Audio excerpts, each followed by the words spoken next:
Bismillahirrahmanirrahim. Assalamualaikum warahmatullahi wabarakatuh. Jumpa lagi dengan Ibu di mata pelajaran geografi yang kali ini kita akan membahas materi tentang teori terbentuknya tata surya. Pernahkah kalian berpikir bagaimana sih terjadinya tata surya ini? Kenapa ada planet? Kenapa ada satelit? Kenapa ada meteor? Dan kenapa matahari menjadi pusat dari tata surya?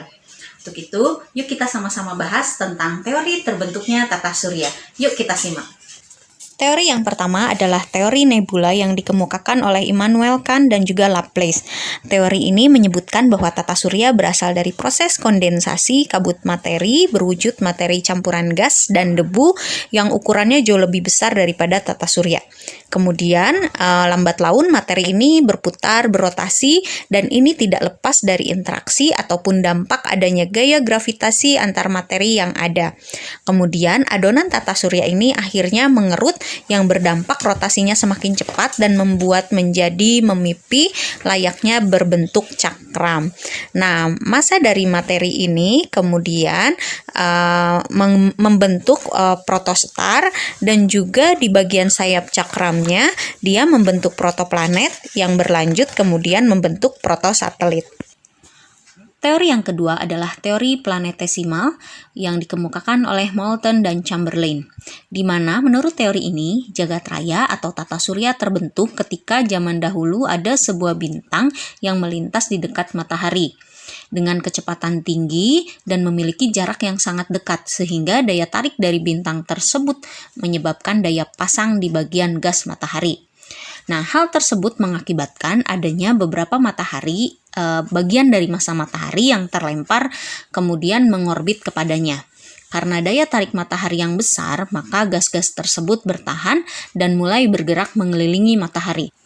Ketika massa gas tersebut berubah menjadi dingin, maka bentuk gas tersebut lama-lama akan berubah menjadi cairan dan kemudian memadat. Akhirnya, massa gas matahari yang memadat tersebut berubah menjadi planet yang mengelilingi matahari. Teori selanjutnya adalah teori pasang surut yang dikemukakan oleh James dan Jeffrey. Nah, mereka berdua mengatakan jika awal mula terbentuknya tata surya yaitu ada sebuah matahari yang dilewati oleh bintang yang sangat dekat jaraknya. Karena terdapat gaya gravitasi, sebagian massa yang dimiliki oleh matahari tertarik ke arah bintang tersebut hampir menyerupai cerutu. Massa matahari yang tertarik tersebut besar pada bagian tengah dan kecil di bagian ujung dan pangkal. Setelah bintang tersebut pergi menjauhi matahari, massa yang berbentuk cerutu tersebut terus berputar mengelilingi matahari yang akhirnya mendingin dan membentuk bulatan untuk kemudian berubah menjadi planet.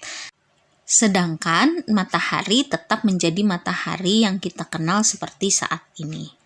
Teori yang keempat adalah teori awan debu yang dikemukakan oleh Gerard P. Kuiper. Nah, teori ini menjelaskan bahwa tata surya berasal dari gas dan kumpulan debu yang berada di luar angkasa sehingga dikenal dengan teori awan debu. Nah, saat ini banyak sekali bertebaran gumpalan awan yang sejenis. Nah, kemudian salah satu gumpalan awan ini mengalami proses pemapatan. Nah, kemudian partikel-partikel debu itu ditarik ke bagian pusat dari awan tersebut hingga membentuk sebuah gumpalan bola yang mulai memilin. Seiring berjalannya waktu, gumpalan gas tersebut mulai memipih dan membentuk cakram yang tebal. Kemudian, gumpalan tersebut membeku dan menjadi planet-planet dan juga satelit yang sudah ada sekarang ini. Teori selanjutnya yang terakhir adalah teori bintang kembar yang dikemukakan oleh Raymond Arthur Littleton pada tahun 1930. Secara umum, teori bintang kembar menjelaskan bahwa tata surya berawal dari dua bintang kembar yang berukuran raksasa. Kemudian, salah satu bintang tersebut meledak dan hasil serpihan dan debu yang bertebaran di angkasa.